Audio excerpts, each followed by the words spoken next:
Kedar speech and hearing Satara शाखेचे नामदार शिवेंद्रसिंह राजे भोसले यांच्या हस्ते उद्घाटन।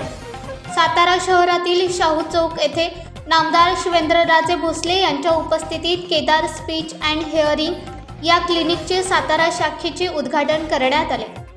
यावेळी जयेंद्र चव्हाण, नगरसेवक बाळासाहेब खंदारे, ज्येष्ठ पत्रकार शरद काटकर तसेच विविध मान्यवर उपस्थित होते। यावेळी नामदार शिवेंद्रसिंह राजे भोसले यांनी क्लिनिकविषयी माहिती घेतली तसेच केदार स्पीच अँड हिअरिंग यांना पुढील वाटचालीसाठी शुभेच्छा दिल्या।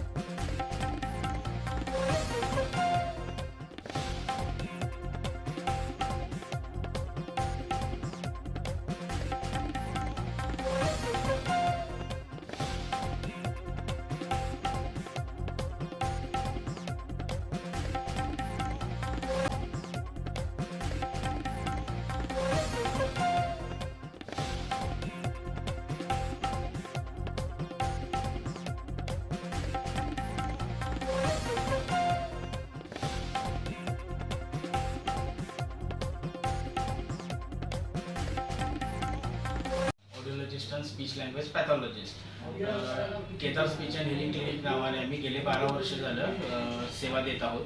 तर कोल्हापूर, बेळगाव, गोवा अशा विविध शहरांमध्ये आमचे बेस्ट साऊंड सेंटर आहेत। तर चौथा आम्ही साताऱ्यामध्ये ज्या सेवेसाठी सातारकरांना पुणे किंवा कोल्हापूरसाठी जावं लागत होतं, तर त्यांना आता दिलासा आहे की तो आम्ही बेस्ट साऊंड सेंटर हा सिग्निया कंपनीचा जो साताऱ्यामध्ये चालू केलेला आहे, जो प्रत्येक जिल्ह्यामध्ये एकच असतो।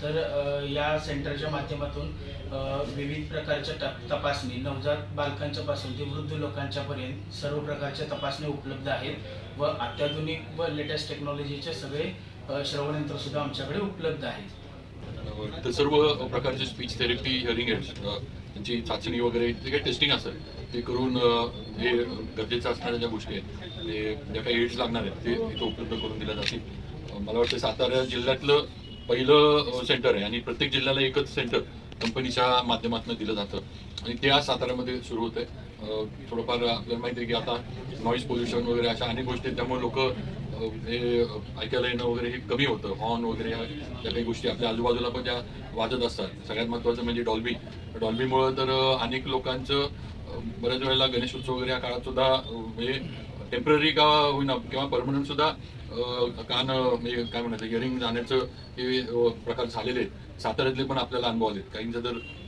अगदी वर्तमानपत्रात बातम्या सुद्धा आल्या होत्या। त्यामुळे अशा याच्यामध्ये या आपल्या केदार स्पीच आणि हिअरिंग क्लिनिकचा उपयोग सगळ्यांना होईल। स्पीच थेरपी पण एक वेगळी थोडी आहे। मुलं जी लहान असतात, बऱ्याच वेळेला आपण म्हणतो की लहान असल्यामुळं मुलं बोबडी म्हणजे बोलतात किंवा तोत्र बोलतात असं म्हणतो, किंवा मोठ्यांमध्ये सुद्धा स्पीच थेरपीचा गरज असते। व मी मनापासून संकपाळ सरांना, मॅडमना मनापासून शुभेच्छा देतो।